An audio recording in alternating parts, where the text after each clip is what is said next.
Harapannya semua hal yang ada dalam hubungan kita akan tetap kayak gini. Sampai kita ke jenjang yang lebih tinggi pun nanti akan tetap semuanya seperti ini.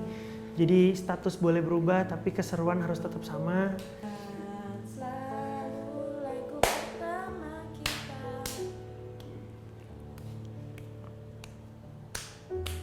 Nggak habis-habis tuh. Ngapain sih? Nggak tahu disuruh. Habis lagunya. Pas.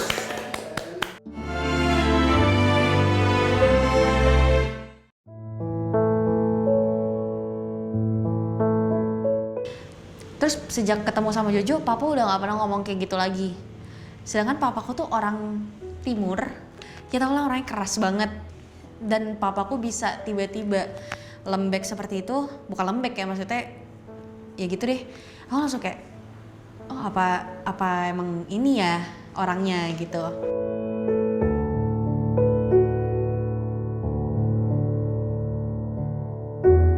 Kenal, saling kenal. Kalau kenalnya mau 2 tahun kali ya, dari sekitar bulan Juli 2018 pas syuting Generasi Micin.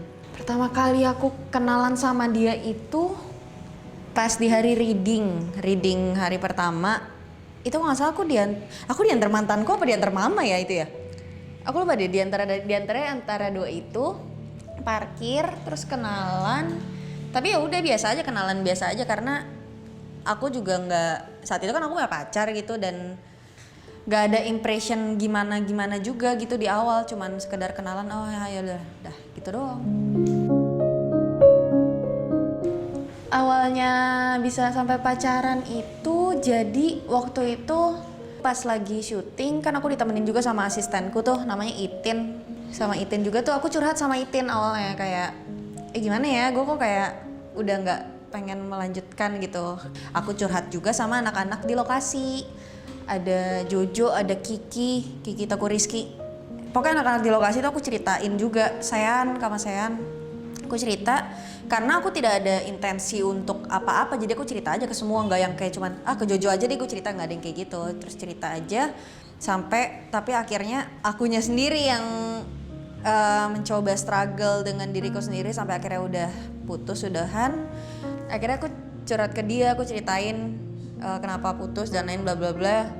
Berikutnya tuh masih ketemu lagi di lokasi sama Jojo. Terus ngobrolnya maksudnya tidak ngobrol semakin mendalam gitu juga enggak. Maksudnya ya cuman sekedar ya kulit luarnya aja gitu, first layernya aja ngobrolnya. Dan ternyata kok nyambung ya, maksudnya as a friend saat itu tuh untuk diajak ngobrol menemani aku tuh juga nyambung gitu. Sampai akhirnya datanglah hari dimana yang bukan ditembak sih, nggak ada yang kayak mau nggak jadi pacar gue mau gitu, nggak ada kayak gitunya, cuman sama-sama akhirnya menyatakan aja kalau ya udah kita mau sama-sama serius gitu. Itu setelah berapa sebulanan ya kayaknya.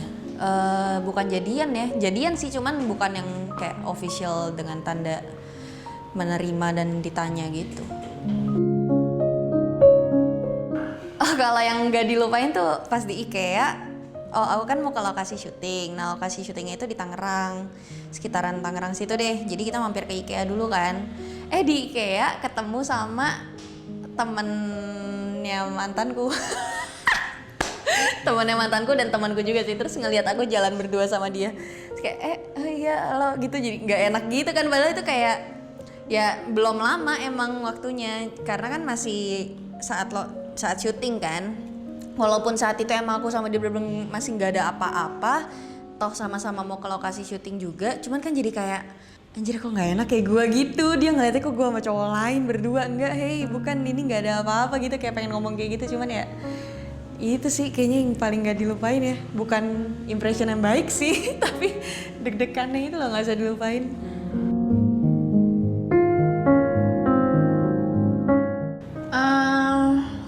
Jojo orangnya tuh dia sangat hardworking. Abis itu dia family man banget. Dia kan tulang punggung keluarga sejak umur 18 tahun kan, karena almarhum papanya meninggal. Jadi dia jadi tulang punggung keluarga yang dimana mau nggak mau, capek nggak capek, dia harus tetap kerja gitu. Ya itu sih paling, bertanggung jawab sih. Orangnya bertanggung jawab, jadi dia tuh tahu ada adik yang harus disekolahkan, adik yang harus dikuliahin. Ya penghasilannya dia tuh nggak cuman buat dia gitu, bahkan kadang cuman ya sebulan masuk keluar lagi juga bisa kayak gitu. Dan tapi dia nggak pernah berhenti gitu, tetap tanggung jawabnya ya. Yang aku salut dari itu tanggung jawabnya, itu sih.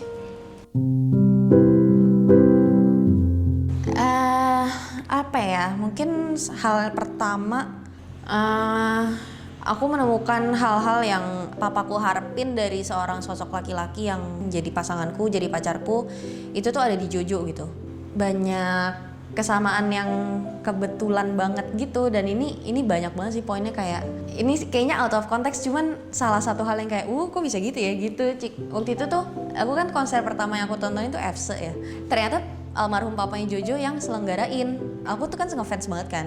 Terus papaku katanya bilang ke promotor, ayo dong please gue bayar berapa aja biar anak gue bisa ketemu sama FC. Itu mungkin ngomong ke papanya Jojo, aku nggak tahu.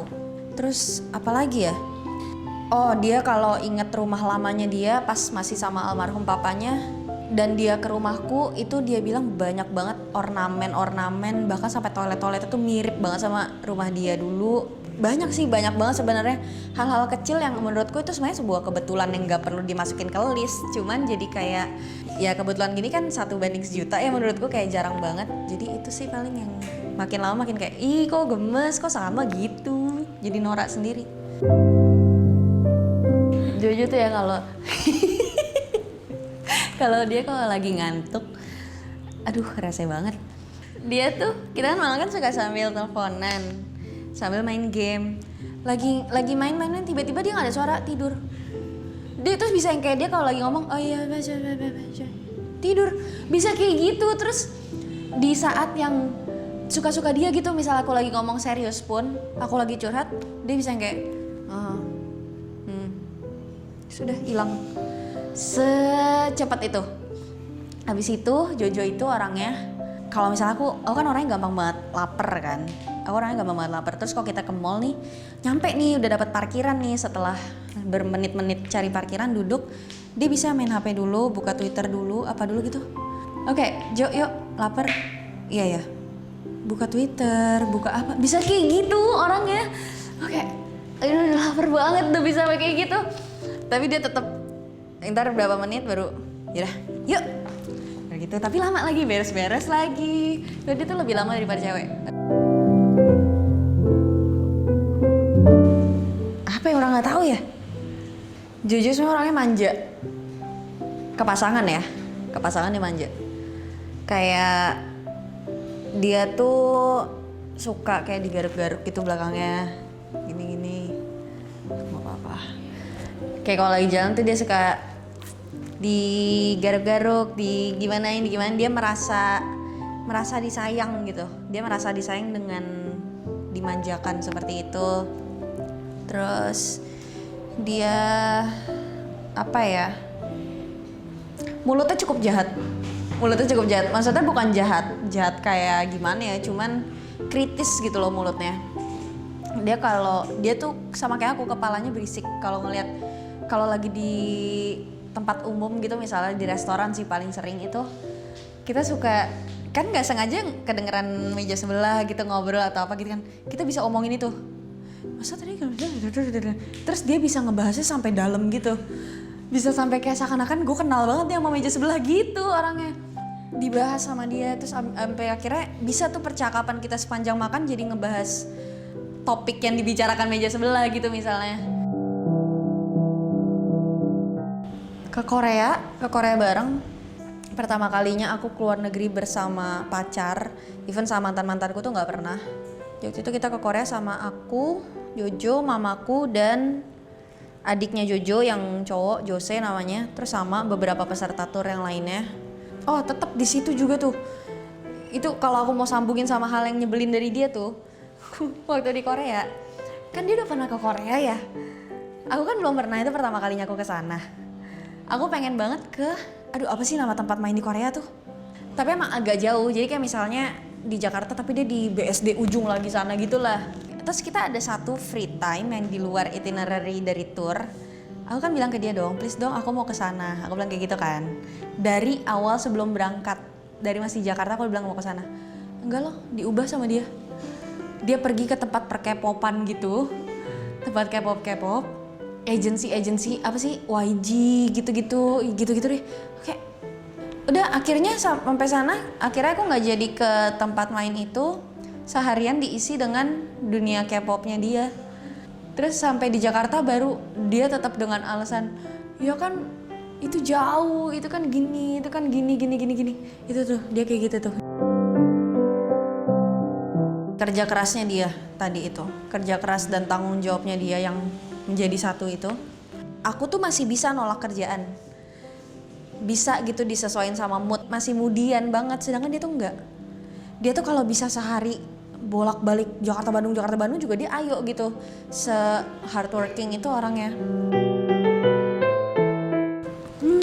Apa ya, Jojo bingung ya, karena dia tuh udah dibilang hampir keliling dunia, udah pernah hampir keliling dunia gitu anaknya. Kayak dia gak ada impian terbesar deh, Kak. Gak serius, dia tuh gak ada impian terbesar. Dia tuh cuman ada cicilan rumah selesai, lihat adiknya wisuda, yang paling kecil wisuda, terus jalan-jalan ke Liverpool lagi, ke Inggris, ke London atau apapun itu. Dia pengen nonton Green Day nanti bulan depan. Kayak kalau impian terbesar sih nggak ada ya dia. Aku tuh orangnya emosian parah, moody parah banget. Sampai dulu tuh kadang mamaku suka bilang, Dek jangan terlalu keras lah ngomongnya, suka kayak gitu. Maksudnya sebelum sama dia ya. Sedangkan entah kenapa pas sama dia tuh semakin bisa kayak meredakan emosiku gitu loh. Meredakan emosiku.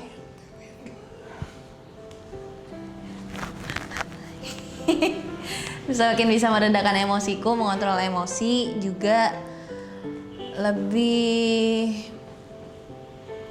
gak mikir pendek sih.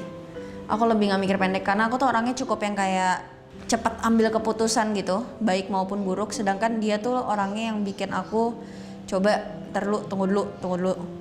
Kalau misalnya gini hati-hati, lebih hati-hati gitu orangnya. Enggak ya mungkin yang mereka lihat yang dari sosial media aja, mungkin yang ya kita nggak mungkin dong post berantem, hey kita lagi berantem, fotonya kayak gitu perang gitu kan nggak mungkin. Kalau misalnya kita mengekspos yang aku nangis juga orang nggak bakal sebut itu couple goals. Goal kita berdua paling kalau yang kita berdua ya Ragunada, ke project kita berdua itu ke Ragunada, karena itu yang kita jalanin sama-sama. Kita lagi working di single kedua sekarang. Terus kita bisa ada manggung-manggung off air gitu kalau ada yang mau ngundang. Terus ya paling lebih ke Ragunada sih. Jadi Ragunada tuh sebenarnya kelompok musik kita berdua. Awalnya adalah kita emang mau bikin lagu. Sebenarnya nggak tahu juga pertama mau bikin tentang apa. Terus aku lupa awalnya gimana sampai muncullah, pas kita mau tulis lirik. Jadi kita tuh udah bikin nadanya, belum bikin liriknya. Pas kita mau bikin liriknya itu lagi di kamar dia, dia sama dedenya dia yang paling kecil namanya Oi, lagi mau tulis liriknya. Terus kita bingung kan mau bikin tentang apa. Terus kepikiran dong tuh kayak kita sama ini dapat hate comment macem-macem. Akhirnya kita mencoba membuat lirik itu dari tanggapan kita terhadap komen-komen jahat itu. Akhirnya jadilah sebuah lagu. Bahkan kita pertamanya belum memberi nama Ragunada itu, kita cuman ya udah bikin single aja gitu, gemes-gemesan doang. Terus akhirnya kita beneran mau seriusin, nama Ragunada muncul dari Jojo. Terus udah deh dikasih ke produser musiknya, temannya Jojo juga, dan kita semua ngelakuinnya sendiri gitu. Ya ini emang benar-benar project berdua gitu.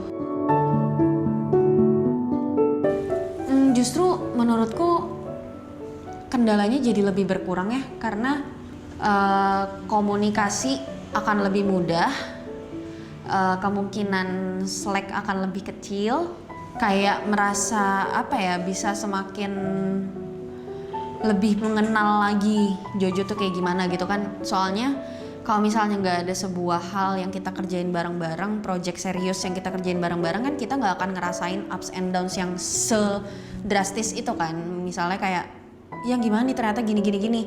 Aku jadi tahu cara dia menanggapi sebuah masalah saat di bawah tuh seperti apa, saat lagi di happy di atas dia kayak gimana dan lain-lain. Jadi bisa lebih saling mengenal lagi. Lebih banyak enaknya sih kalau buat aku pribadi.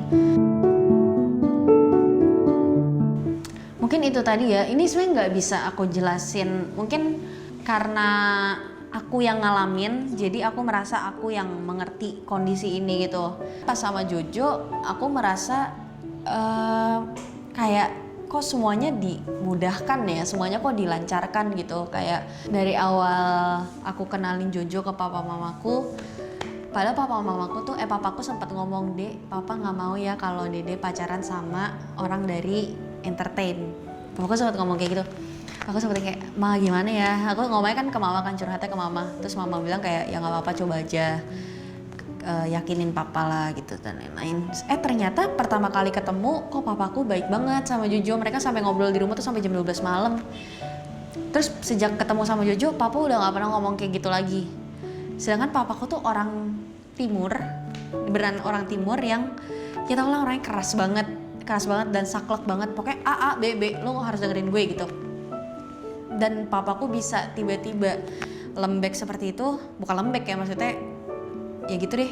Aku langsung kayak, oh apa emang ini ya orangnya gitu. Udah bapak kali ya dia ya. Dia tuh sekarang umur berapa sih? Dia 27, 5 tahun lagi berarti 32. Dia akan menjadi sosok laki-laki yang akan tetap seperti ini sih kayaknya. Cuman beda status aja, mungkin dia udah menikah. Entah sama aku, entah sama siapa jodohnya nanti ya, mungkin amin sama aku gitu. Karena menurutku udah, kalau seumur Jojo sekarang ini udah nggak akan banyak hal spesifik yang berubah ya, nggak banyak hal besar yang tiba-tiba berubah drastis. Paling statusnya aja yang beda sih Jojo. Dia akan tetap seperti ini, aku yakin Paul. Jojo, terima kasih karena sudah membawaku ke festival musik pertama di hidupku. Aku gak pernah ke festival musik sebelumnya. Dan dia orang pertama yang berhasil meluluhkan hati papa mamaku untuk aku keluar malam. Jadi terima kasih. Terus terima kasih karena tidak pernah capek untuk hibur aku. Terus aneh dah lu. Terus terima kasih karena selalu menjadi pendengar yang baik dan selalu memberi masukan, saran dan lain-lain yang selalu membuat aku jadi lebih baik lagi. Lucu dah. Terus terima kasih karena sudah selalu bisa menjaga kepercayaanku. Karena saat awal aku sama kamu tuh aku have no idea laki-laki di dunia entertain itu seperti apa. Tapi kamu membuat pandanganku menjadi baik terhadap gambaran sosok laki-laki entertain. Aneh nih orang. Apa ya, sama yang terakhir, jangan berubah karena tadi aku bilang aku tetap ngelihat kamu 5 tahun lagi kamu tetap seperti ini, karena aku pun juga maunya kamu tetap seperti kamu yang sekarang, cuman beda status aja. Oke? Deal. Makasih bro. Udah.